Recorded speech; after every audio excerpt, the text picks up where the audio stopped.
Hello student, let's read your question and here your question say who were Kalangs? Kalangs कौन थे?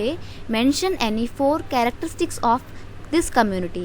कलंग्स कौन थे और कलंग्स कम्युनिटी की क्या कैरेक्टरिस्टिक्स थे, ये आपको यहाँ पे बताना है 4 कैरेक्टरिस्टिक्स। तो बेसिकली इस क्वेश्चन का की कॉन्सेप्ट क्या है, आपको कलंग कम्युनिटी के बारे में लिखना है, राइट।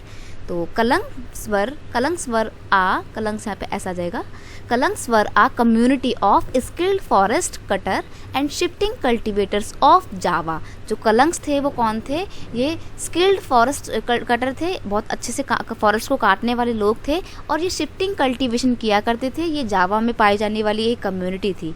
अब इस कम्युनिटी की 4 कैरेक्टरिस्टिक्स आपको लिखनी है। तो देखिए, Kalangs community were so valuable that in 1755 when Matram kingdom of Java split the 6,000 Kalangs family were equally divided between the kingdom। देखो, जो कलंग्स कम्युनिटी के लोग थे ये बहुत ज़्यादा इंपॉर्टेंट थे, बहुत ज़्यादा वैल्यूएबल थे।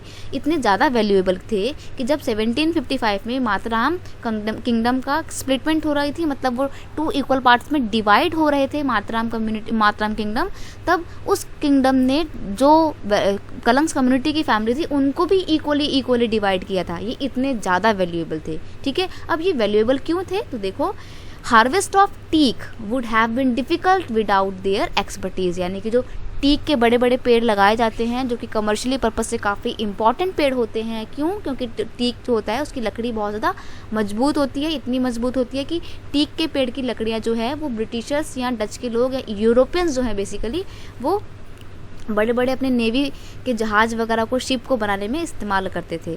तो टीक तो बहुत इंपॉर्टेंट है। अब टीक जो है उसका हार्वेस्ट विदाउट कलंग्स पीपल की एक्सपर्टीज़ के पॉसिबल ही नहीं था, इसलिए ये इनका होना बहुत ज़रूरी था। यही कारण है कि ये बहुत वैल्यूएबल थे, बहुत इंपॉर्टेंट थे, ठीक है।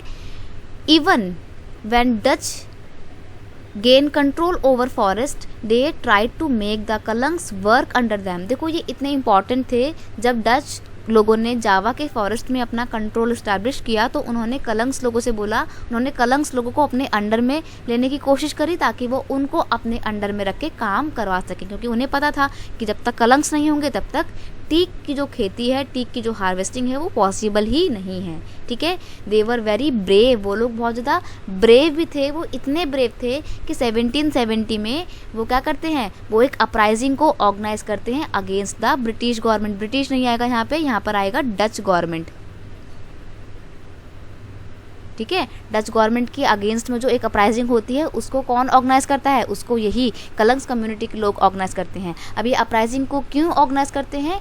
क्योंकि ये बिल्कुल भी नहीं पसंद करते थे कि डच गवर्नमेंट फॉरेस्ट में अपना कंट्रोल इस्टेब्लिश करे, इसलिए इन्होंने डच गवर्नमेंट का लगातार क्या किया, विरोध किया, रेबेल किया और उन्होंने एक अपराइजिंग को अंजाम दिया 1770 में, ठीक है। तो आई होप आप समझ गए होंगे कि कैसे कलंग कम्युनिटी बहुत ज़्यादा इंपॉर्टेंट थी, बहुत ज़्यादा वैल्यूएबल थी और बहुत ज़्यादा ब्रेव भी थी, ठीक है। I hope you understand it well. Best of luck.